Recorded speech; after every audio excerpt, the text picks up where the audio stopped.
Hello everyone, welcome back to my channel CFC capsule for concept. तो आज के इस वीडियो में हम एक नया चैप्टर स्टार्ट करने वाले हैं जो कि NCERT क्लास 10th का चैप्टर नंबर 6 है, लाइफ प्रोसेसेज। ये बायो का एक चैप्टर है, बहुत इंपॉर्टेंट चैप्टर है और बोर्ड एग्जाम में भी आपका इससे क्वेश्चन पूछते हैं। एक लॉन्ग आंसर क्वेश्चन और MCQ सारे हर एक पोर्शन में एक क्वेश्चन इससे रहते हैं लाइफ प्रोसेसेज से। ओके, तो चलिए सबसे पहले हम स्टार्ट करेंगे, बात करेंगे कि लाइफ प्रोसेसेज है क्या। तो देखो, लाइफ प्रोसेसेज यानी कि लाइफ को मेंटेन करने के लिए, लिविंग ऑर्गेनिज्म के मेंटेनेंस के लिए जो भी प्रोसेसेज एसेंशियल होते हैं उनको हम क्या बोलेंगे, लाइफ प्रोसेसेज बोलेंगे। सिंपल में यह याद रखना है। ओके, और देखो लाइफ प्रोसेसेज में क्या क्या आ गया तुम्हारा, न्यूट्रिशन आ गया, रिप्रोडक्शन आ गया, मेटाबॉलिज्म आ गया, रेस्पिरेशन आ गया। ये सारे क्या हो गए, लाइफ प्रोसेसेस के एग्जांपल है जिसको हम आगे डिस्कस करेंगे एक एक करके डिटेल्स में। ओके, तो वही बोल रहे हैं आपकी किताब में डेफिनेशन अगर हम बात करें तो क्या है। तो देखो लिविंग ऑर्गेनिज्म हो गया कोई भी, वो किसी भी स्टेट में हो, मूविंग स्टेट में हो, रेस्टिंग स्टेट में हो या फिर स्लीपिंग स्टेट में हो, उसके जो उसका मेंटेनेंस जो है लिविंग ऑर्गेनिज्म का बहुत ही एसेंशियल होता है। और इसके लिए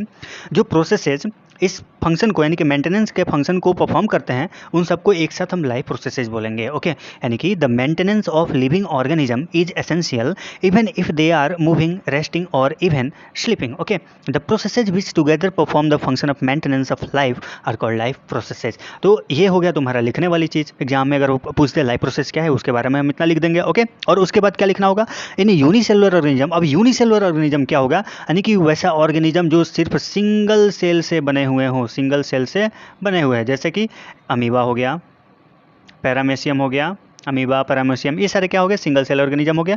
इनमें ये जितने भी प्रोसेसेज हैं लाइफ प्रोसेसेज, ये सारे एक सिंगल सेल से ही कैरिड आउट होते हैं। ओके, सारे प्रोसेसेज जैसे न्यूट्रिशन हो गया, रेस्पिरेशन हो गया, एक्सक्रीशन हो, ये सारे एक सिंगल सेल से ही परफॉर्म हो गया कि वो सिंगल सेल से ही बना है।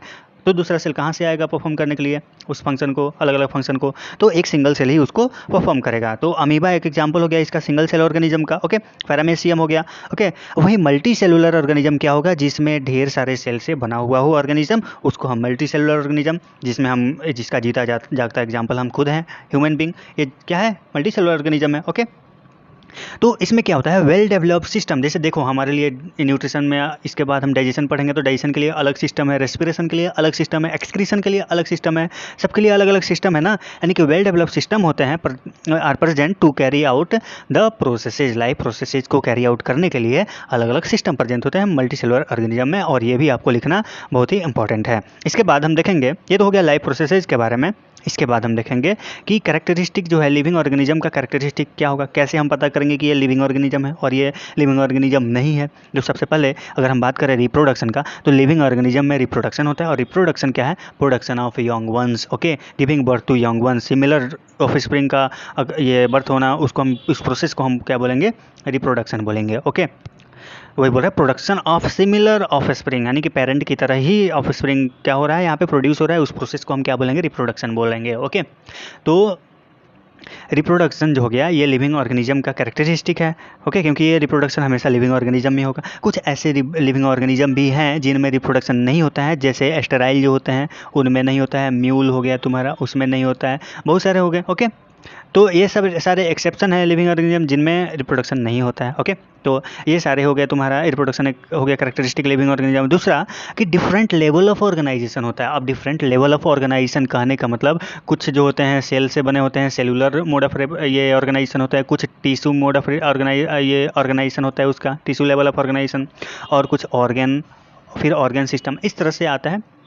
ये हो गया तुम्हारे different levels of organisation. Okay, उसके बाद ये किससे बने होते हैं, सेल से बने होते हैं। जाहिर सी बात है लिविंग ऑर्गेनिज्म जो होते हैं वो किससे बने होंगे, सेल से बने होंगे। अब देखो सेल्स से बना होगा, ओके, सेल्स से बहुत सारे सेल मिलकर के क्या, सिमिलर सेल मिलकर के टिश्यू बना देंगे, और टिश्यू से क्या बनता है, ऑर्गन बनता है, ऑर्गन से ऑर्गन सिस्टम बनता है। ओके, और सिस्टम से क्या बनता है, बॉडी, बहुत सारे सिस्टम मिलकर बॉडी बनता है। ओके, तो सारे टिश्यू जितने लिविंग ऑर्गेनिज्म है सभी किससे बने होंगे, सेल से बने होंगे। ये भी क्या हो गया, कैरेक्टरिस्टिक हो गया लिविंग ऑर्गेनिज्म का।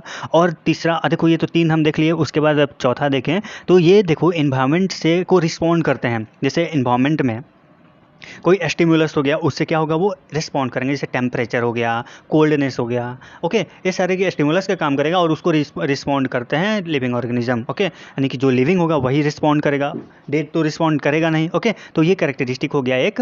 और लिविंग ऑर्गेनिज्म का। और इसके अलावा और दो कैरेक्टरिस्टिक क्या क्या है, एक तो ग्रो करते हैं और दूसरा डेवलप भी करते हैं। ओके, तो देखो अब ग्रोथ तो और जगह भी होता है, जैसे बालू, ढेर सारा बालू इकट्ठा होकर के उसमें भी ग्रोथ हो रहा है। ओके, तो वो नॉन लिविंग का हो गया। और लिविंग में ग्रोथ जो होता है वो जैसे सेल सेल इंक्रीज करना, सेल डिवीजन करके इसमें इंक्रीजमेंट होता है। ओके, तो ये देखो ये भी करेक्टरिस्टिक है किसका, लिविंग ऑर्गेनिज्म का, ग्रोथ एंड डेवलपमेंट।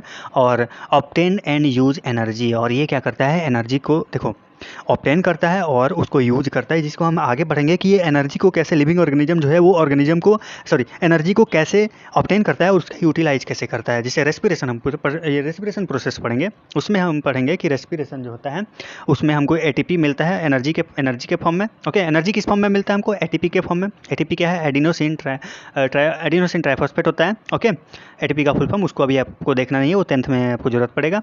10th तो चल ही रहा है, तो इसका इतना हम आगे पढ़ेंगे इसके बारे में, एटीपी के बारे में जो भी है इसके बारे में। और ये हो गया तुम्हारा characteristic of living organism.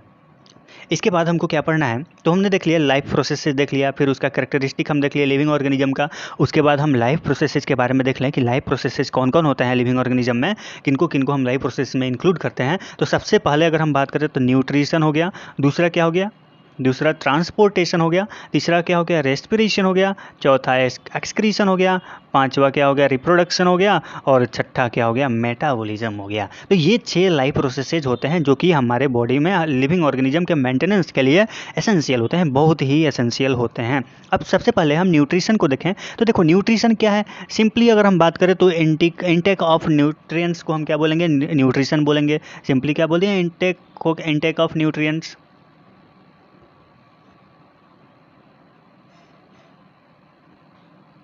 Nutrients लेना ही क्या हो गया, न्यूट्रिशन। ये एक मतलब सिंपल वे में समझाने के लिए इसके बारे में हम डिटेल्स में पढ़ेंगे न्यूट्रिशन के बारे में।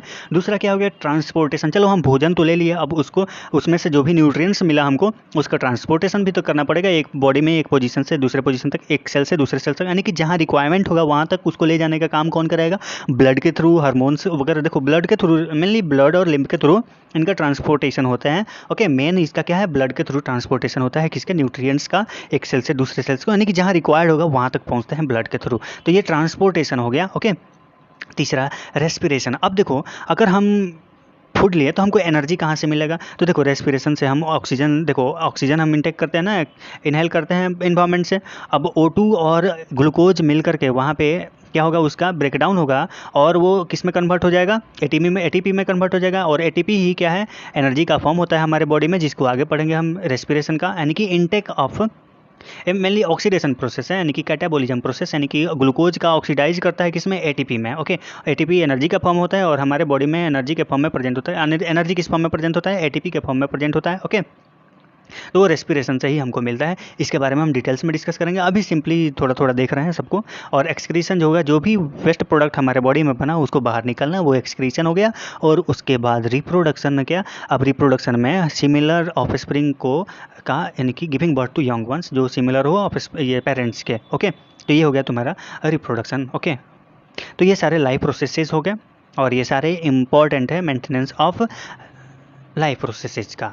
ओके, मेंटेनेंस ऑफ लाइफ को या फिर लिविंग ऑर्गेनिज्म के मेंटेनेंस के लिए लाइफ प्रोसेसेस क्या होते हैं, बहुत ही एसेंशियल होते हैं। ओके, अब देखो हमारे ये जो लाइफ प्रोसेसेस का ये जो रिप्रोडक्शन वाला पार्ट है, ये जो है बहुत ही इंपॉर्टेंट होता है। हम पूरे अर्थ पे पॉपुलेशन को मेंटेन करने के लिए रिप्रोडक्शन इंपॉर्टेंट होता है। ओके, इसके बाद न्यूट्रिशन में देखते हैं, तो देखो न्यूट्रिशन क्या है, तो देखो the process of acquiring food that is needed for nourishment and sustenance of living organism, इसको हम न्यूट्रिशन बोलेंगे। ओके, न्यूट्रिशन यानी कि फूड को एक्वायर करने का जो प्रोसेस, जो हमारे बॉडी को क्या करता है, नरिशमेंट करता है और सस्टेन करता है लिविंग ऑर्गेनिज्म को, इसी को हम क्या बोलेंगे, न्यूट्रिशन बोलेंगे। ओके, दो तरह के मोड ऑफ न्यूट्रिशन होता है, एक ऑटोट्रॉफिक हो गया और दूसरा हेटरोट्रॉफिक होता है। ऑटोट्रॉफिक में क्या हो गया, यानी कि सनलाइट के प्रेजेंस में, सनलाइट और एयर के प्रेजेंस में अगर कोई ऑर्गेनिज्म अपना भोजन खुद बना लेता है तो वो क्या हो जाएगा, ऑटोट्रॉफिक न्यूट्रिशन हो जाएगा। जैसे जैसे इस देखो, it is the process by which organism make their own food using light energy, chemical energy